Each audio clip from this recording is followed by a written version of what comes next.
meu pessoal, sétimo ano, bom dia. Pessoal, então, nós já entramos no nosso assunto aí de razão e proporção. Já passei na aula passada a teoria para vocês, já fiz alguns exercícios, tá? Nós já estudamos aí a teoria de razão. Lembrando o que é uma razão? Razão é uma igualdade. Não, perdão, razão é uma divisão entre duas grandezas, tá? Quando eu aplico a divisão entre dois números, eu estou trabalhando com o conceito de razão. Isso eu já expliquei para vocês. Isso é muito utilizado porque a razão, nós podemos trabalhar com a razão utilizando o conceito da divisão, tá? Então, quando nós dividimos dois números, nós estamos aplicando o conceito de razão. Tá, então eu posso dividir dois números utilizando o quê? Utilizando o conceito da divisão mesmo.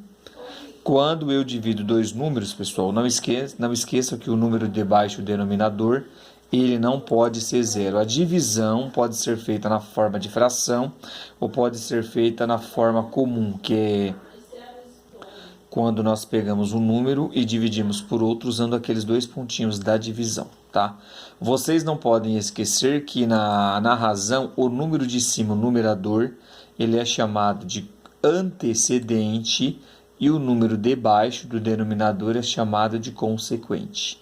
São diversas as aplicações para se estudar o conceito de razão, pessoal. São muitas aplicações, tá?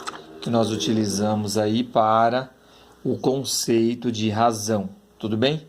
Então, razão é um conceito bem amplo e é utilizado principalmente para comparar duas grandezas, pessoal. São muitas as aplicações do conceito de razão, tá? Então, o que acontece? É uma coisa que nós utilizamos no dia a dia. É bem utilizado isso aqui, tem muita importância para a matemática e vocês têm diversas aplicações, como nós já vimos. Nós já vimos também que, por exemplo, quando utilizamos a porcentagem, nós estamos trabalhando também com uma razão chamada razão centesimal, que é dividir um valor por 100, ou seja, x%. Ou vou pegar um valor e dividir por 100%.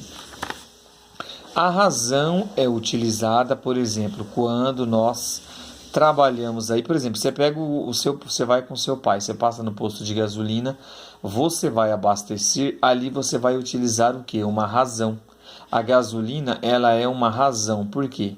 Porque tem uma certa porcentagem que você deve ter de combustível misturado à gasolina. Por exemplo, a gasolina, ela tem 25% de álcool, não pode passar dessa porcentagem, tá? Então, 25% da gasolina tem etanol, tem álcool. Isso é o quê? Isso é uma aplicação de razão, tá bom? Então, a razão é uma coisa muito interessante. Nós também temos, pessoal, a razão aplicada em quê? Nós temos a razão aplicada, por exemplo, na parte de escalas. A parte de escala, eu já falei para vocês, ela é uma razão interessante, tá? Porque o que é uma escala, na verdade? É a distância no mapa dividido pela distância real. Então, você vai pegar aí a distância do mapa, dividir pela distância real, e com isso você vai obter uma razão, ou seja, a sua escala. Expliquei também para vocês que nós temos aí o conceito de razão aplicado, por exemplo, à densidade demográfica. Quando vocês utilizam a densidade demográfica, nós estamos o quê? Trabalhando com a questão da razão, pessoal, tá? Então, é muito interessante também calcular essa densidade demográfica.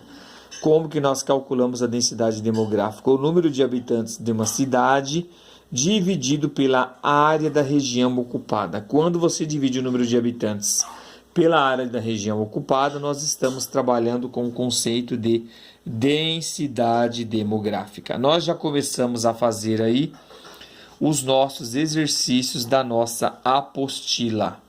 Então vamos dar continuidade. Até daqui a pouquinho.